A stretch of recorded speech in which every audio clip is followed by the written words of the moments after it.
Assalamualaikum warahmatullahi wabarakatuh. Selamat siang, Mas Riza, seluruh instruktur, juri tamu, serta teman-teman yang sudah hadir pada sesi presentasi hari ini.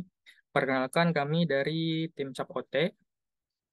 Di sini kami akan mempresentasikan hasil aplikasi yang sudah kami buat dalam 2 minggu ini. Yang pertama, dengan saya untuk memperkenalkan nama aplikasi kami.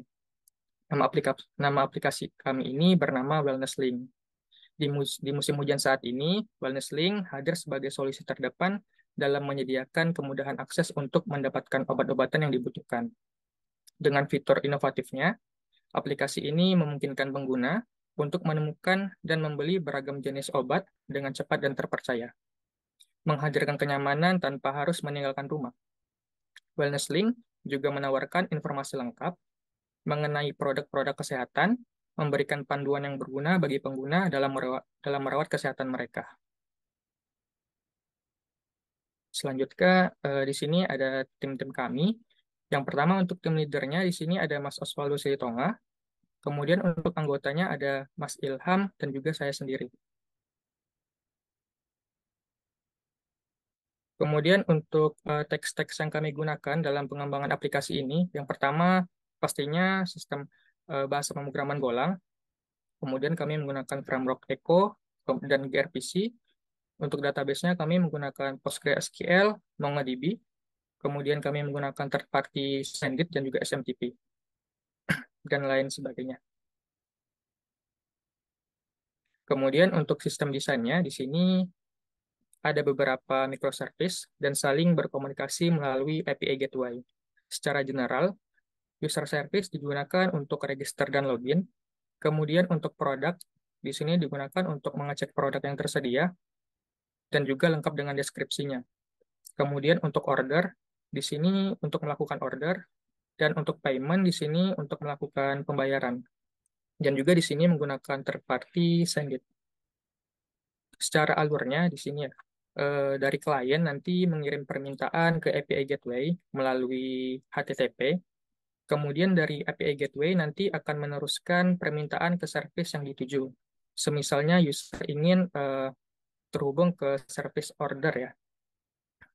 Nantinya dari order service mengirimkan data ke message broker untuk diteruskan untuk diproses oleh notification service begitu. Nantinya dari notification service mengambil data dari Kiwi di message broker dan mengirim notifikasi ke email yang terdaftar.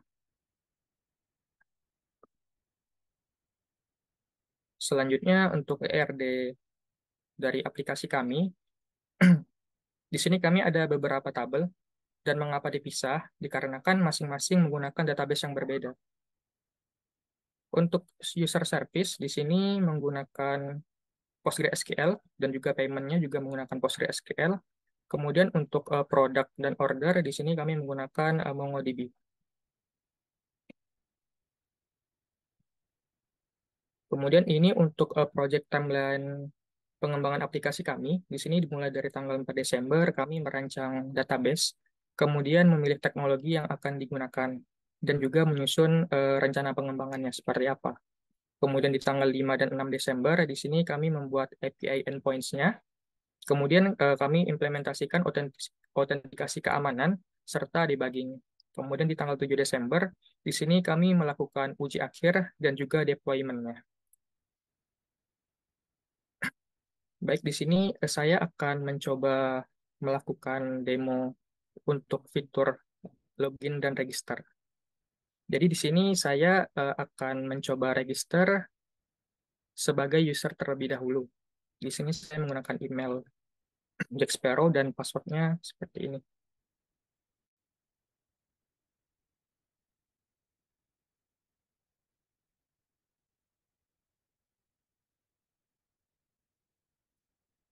Setelah saya eh, kirim send, nanti statusnya create sukses dengan nama dan email. Karena tadi saya registernya sebagai user,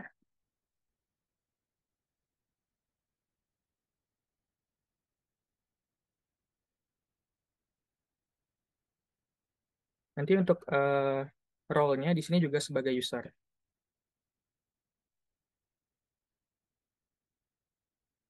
Kemudian di sini saya ingin register sebagai admin dan sukses. Di sini munculnya sebagai admin.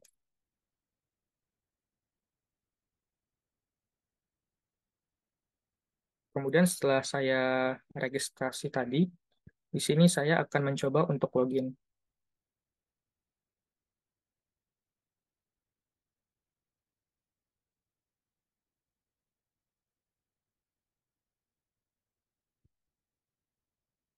Di sini saya sudah berhasil login dan mendapatkan token. Untuk demo selanjutnya mengenai CRUD produk, saya serahkan kepada Mas Ilham. Mas Ilham, saya persilakan. Baik, terima kasih Mas Mas Tan. Di sini saya akan mempresentasikan untuk produk. Untuk produk sendiri, layanan produk sendiri untuk bisa mengakses endpoint-endpoint pada produk, diperlukannya role admin untuk bisa mengakses seperti yang kami tuliskan di dokumen, bahwa eh, untuk create product, delete product, dan update product, hanya admin saja yang bisa melakukan eh, menjalankan endpointnya. Di sini saya akan login sebagai tes admin.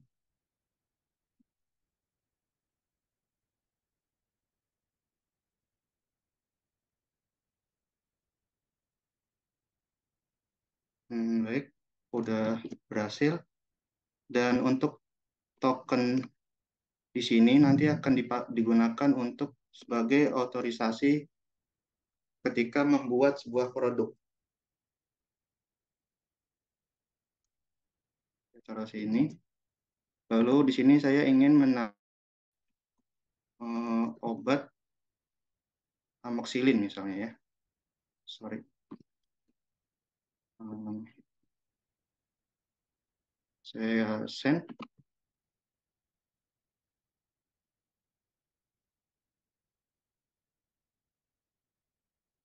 Maka klik sukses. Di sini akan tertera untuk nama obat, deskripsi obat, dan kategorinya, serta harga dan stoknya. Lalu untuk menjalankan endpoint produk di sini tidak perlu role admin, baik user maupun admin bisa melakukan mengecek produk. Nah, di sini akan tertera beberapa obat-obat yang sudah tersedia di database produk. Dan tadi untuk amoxicillin sudah masuk juga. Lalu kemudian untuk ketika misalnya eh, di amoxicillin ini ingin diupdate produknya. Update produknya itu seperti ingin menambah stok. Misalnya stoknya 15, saya kurangin misal jadi 5, lalu saya send.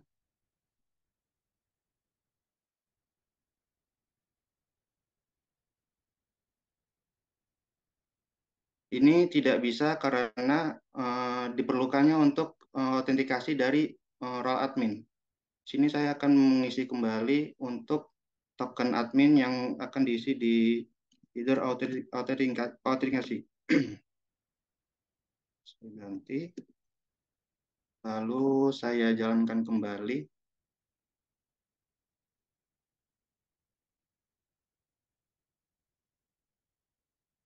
Produk not found, karena untuk produknya sendiri harus diambil dari uh, produk yang sudah kita input tadi ke dalam endpoint sini.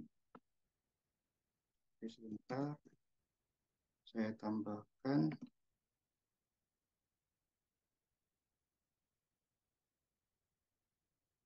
Ya, untuk pengubahan stok berhasil. Yang stoknya tadi 15 jadi 5. Mari saya cek kembali lagi di sini. Udah berhasil untuk produk amoxicillin, obat amoxicillin yang tadinya stoknya 15 menjadi 5. Lalu ketika saya ingin ambil obat aspirin, maka saya diperlukannya untuk ID aspirin, yang ini akan dipakai di endpoint get product by ID ketika saya send. maka responnya akan memunculkan deskripsi tentang obat aspirin. Lalu ketika saya ingin mendelete produk, dibutuhkannya pertama tentu otorisasi dari admin. Saya kopas dulu.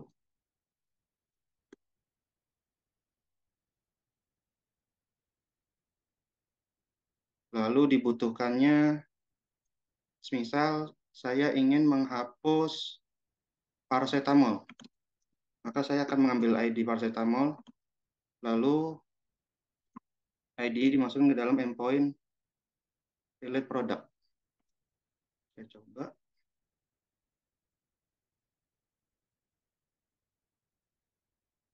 Status berhasil untuk paracetamol berhasil dihapus. Ketika saya cek kembali di endpoint get product, maka untuk tadi paracetamol sudah saya hapus. Mungkin ini dari saya. Selanjutnya untuk fitur layanan order dan payment bisa dilanjutkan oleh Mas Aldo. Waktu dan tempat saya persilakan. Terima kasih Mas Ilham. Di sini saya akan mendemokan untuk proses order dan paymentnya. Pertama-tama saya mau jelasin dulu untuk deploymentnya. Di sini kita deployment aplikasi ini kita deploy di Google Cloud Run. Untuk servisnya ada di service ini. Untuk consumer RabbitMQ kita pakai RabbitMQ Cloud AMKP. Untuk consumernya kita tempatkan di jobs ini MS notification-nya. Cuman karena banyak kendala yang kami temuin, jadi saya jalanin notification service-nya juga di lokal untuk backup-nya. Jadi kalau ada error di sini bisa dihandle sama yang ada di lokal. Uh, Pertama-tama saya mau jelasin untuk background proses saat melakukan create order. Untuk background proses yang ada yang terjadi saat melakukan create order seperti ini, pertama klien akan mengirimkan request body dengan token ke API Gateway, lalu divalidasi. Lalu API Gateway akan mengecek tokennya untuk otorisasi di fetching Redis. Ketika tokennya datanya oke, akan dilanjutkan lagi ke gRPC server yang order service. Kemudian dari order service dia akan ngirim ke nanya ke produk service apakah untuk stoknya aman atau tidak. Kalau semuanya aman, dia balikan lagi ke order service, kemudian akan dikirimkan lagi, dilanjutkan lagi ke payment service. Nah, dari payment service, dia akan nggak minta request ke Sendik untuk dibuatkan invoice untuk pembayarannya. Setelah dibuatkan invoice di Sendiknya, dia akan ngirim ke queue di message broker yang nantinya akan dikonsum oleh notification service untuk dikirimkan email notifikasi ke customer. Setelah itu, dari payment service akan dibalikan lagi data invoice-nya ke order service, kemudian dilanjutkan ke API Gateway, dan dibalikan lagi ke klien sebagai respon. Untuk proses paid-nya, di sini ada proses paid-nya. Jadi setelah invoice tadi dikirim lewat email, si customer bisa langsung melakukan pembayaran ke third party API Sendit. Yang nantinya si Sendit, kalau setelah pembayaran diterima oleh Sendit, dia akan nge-trigger API trigger kita yang kita sediakan di API Gateway. Setelah dia ngevalidasi token yang ada di bawah oleh Sendit, dia akan mengirimkan permintaan untuk update status ke order service dan payment service. Setelah di-update di order service dan payment service, si payment service akan nempatin lagi ke message broker untuk paid notification-nya yang nantinya akan dikonsum notification service untuk dikirimkan ke kliennya melalui email pembayar. Di sini saya coba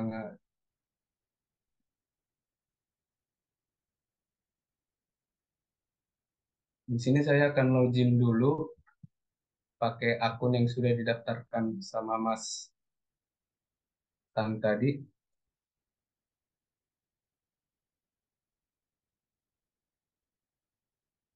Ini untuk role yang user.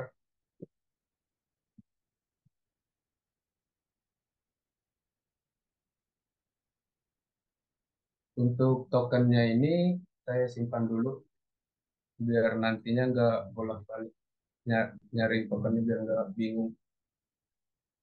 Untuk admin juga saya akan login.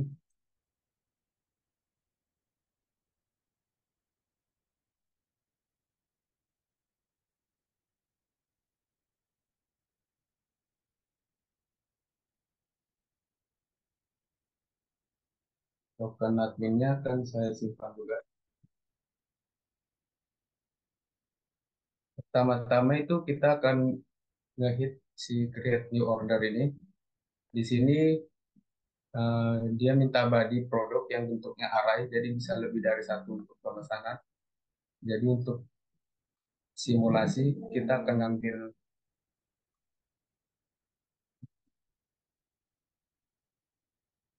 data yang ada di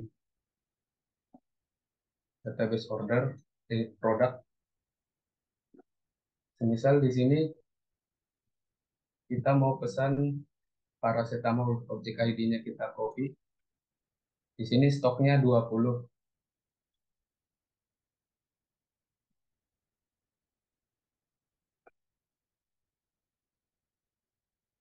Stoknya satu lagi misalnya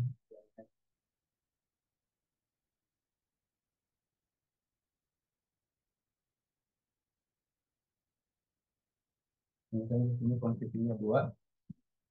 Setelah itu kita masukkan token si user di sini, dia harus bawa header untuk otorisasinya.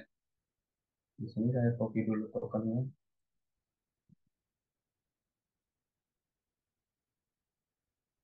dan send.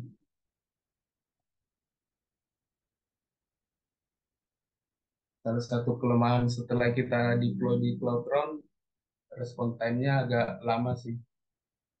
Request not found. Uh, produk bentar.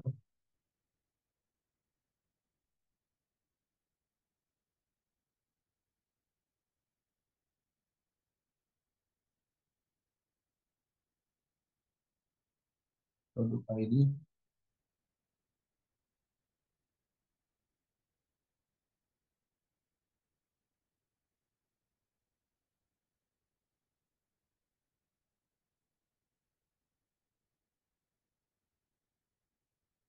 Ini tadi produk ID-nya nggak ditemukan.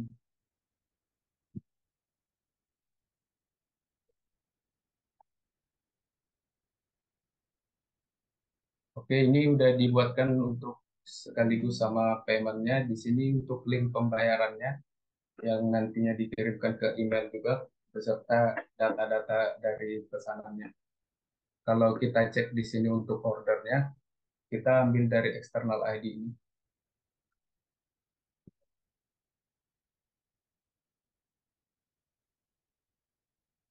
Order ID-nya dimasukkan ke parameter.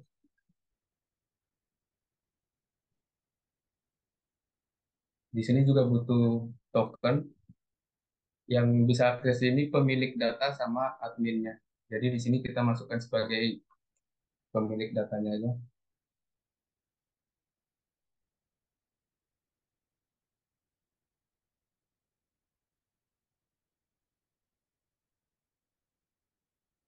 Nah ini statusnya sudah pending, ordernya sudah masuk. Kalau untuk di paymentnya,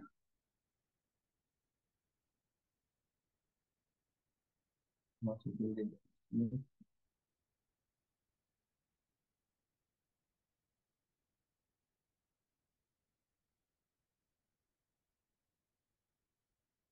Dia bawa token juga di sini.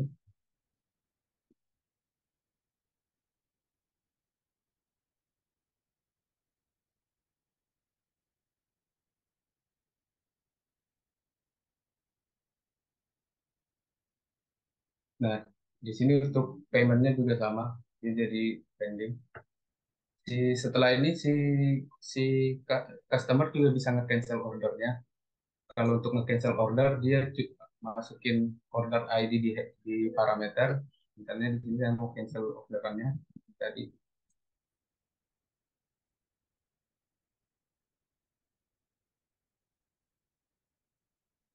Tokennya saya copy lagi.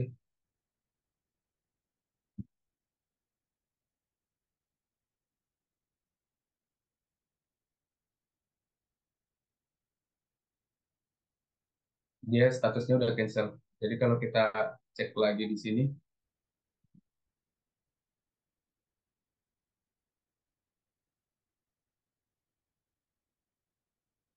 dia statusnya cancel. Paymentnya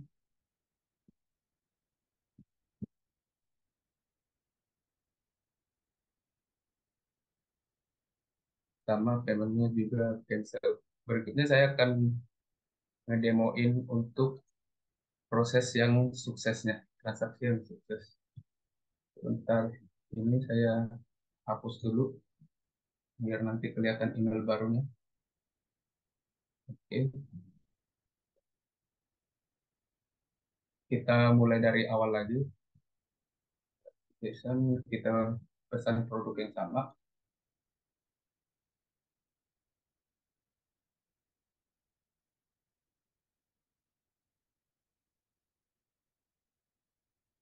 Ini sudah ada. Jadi kalau kita buka di email, dia itu akan masuk email untuk permintaan pembayaran. Kalau ini bisa, buttonnya bisa kita klik, nanti akan diarahkan ke Sendit. Sebelumnya kita cek untuk statusnya dulu, biar nanti kelihatan. Kalau kita cek status pembayarannya di sini,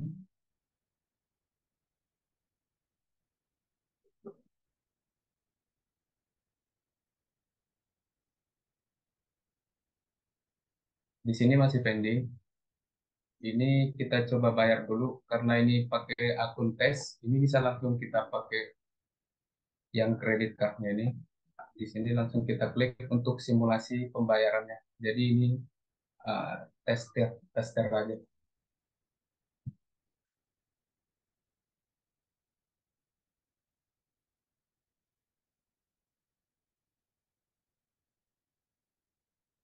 Ini juga OTP-nya.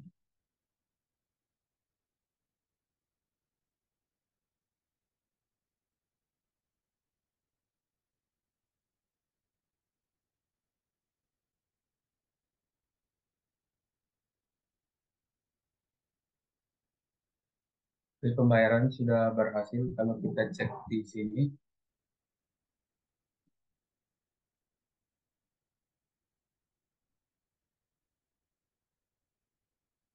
Pembayarannya paid sama data untuk payment method, merchant name-nya, wallet link, sama update terakhirnya untuk pembayaran. Kalau kita lihat di emailnya lagi, di sini akan ada email baru untuk notifikasi pembayaran suksesnya. Mungkin itu aja dari saya untuk demo order transaksinya. Selanjutnya bisa saya kembalikan ke Mas Tan. Terima kasih.